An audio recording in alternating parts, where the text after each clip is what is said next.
আপোনালোক সকলোকে মোৰ ইউটিউব চেনেল এডুকেট নিউজ অফিচিয়েলৰ নতুন এটা ভিডিঅ'লৈ স্বাগতম জনাইছোঁ। আজি মই এই ভিডিঅ'টোত যোৱা 3 তাৰিখে হৈ যোৱা স্পেচিয়েল টেটৰ অসমীয়া বিষয়ৰ এনসাৰ কি আলোচনা কৰিম। গতিকে ভিডিঅ'টো আপোনালোকে শেষলৈকে চাব। আপোনালোকে যদি মোৰ চেনেলটো এতিয়াও সাবস্ক্ৰাইব কৰা নাই, এনেকুৱা ধৰণৰ নতুন ভিডিঅ'সমূহ পাই থাকিবৰ বাবে মোৰ চেনেলটোক সাবস্ক্ৰাইব কৰি কাষতে থকা বেল আইকনটোক প্ৰেছ কৰিবলৈ নাপাহৰিব। প্ৰথম প্ৰশ্নটো হৈছে লক্ষ্মীনাথ বেজবৰুৱাৰ জন্ম কিমান চনত হৈছিল? উত্তৰ 1864 চনত। অৰ্থাৎ 1864 চনত লক্ষ্মীনাথ বেজবৰুৱাৰ জন্ম হৈছিল। কিমান চনত মাধৱদেৱৰ মৃত্যু হৈছিল? উত্তৰ 1596 চনত। অৰ্থাৎ 1596 চনত মাধৱদেৱৰ মৃত্যু হৈছিল আৰু কোচবিহাৰৰ ভেলা সত্ৰত মাধৱদেৱৰ মৃত্যু হৈছিল। ইয়াৰ পিছৰ প্ৰশ্নটো হৈছে নীলা বাইদেউ বুলি কাক কোৱা হয়? উত্তৰ নিৰ্মল প্ৰভা বৰদলৈক।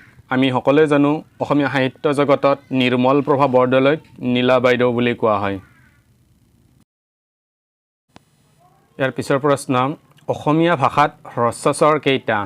উত্তৰ 4টা আৰু সেইকেইটা হৈছে অ, হ্ৰস্ব ই, হ্ৰস্ব উ আৰু ৰি। এইকেইটা হৈছে অসমীয়া ভাষাৰ হ্ৰস্বস্বৰ। অসমীয়া ভাষাত স্বৰধ্বনি কেইটা? অসমীয়া ভাষাত স্বৰধ্বনি হৈছে 8টা। ইয়াৰ শুদ্ধ উত্তৰ 8টা হ'ব। ইয়াৰ পিছৰ প্ৰশ্নটো হৈছে ভৱেন্দ্ৰনাথ শইকীয়াই কোনখন হিন্দী ছবি পৰিচালনা কৰিছিল? কালসন্ধ্যা। কালসন্ধ্যা ছবিখন ভৱেন্দ্ৰনাথ শইকীয়াই পৰিচালনা কৰিছিল। ইয়াৰ পিছৰ প্ৰশ্ন লিংগ কেই প্ৰকাৰৰ? উত্তৰ 4 প্ৰকাৰৰ। পুংলিংগ মেস্কুলিন জেণ্ডাৰ, স্ত্ৰীলিংগ ফেমিনিন জেণ্ডাৰ, ক্লিবলিংগ নিউটাৰ জেণ্ডাৰ, উভয়লিংগ কমন জেণ্ডাৰ। অৰ্থাৎ লিংগ 4 প্ৰকাৰৰ।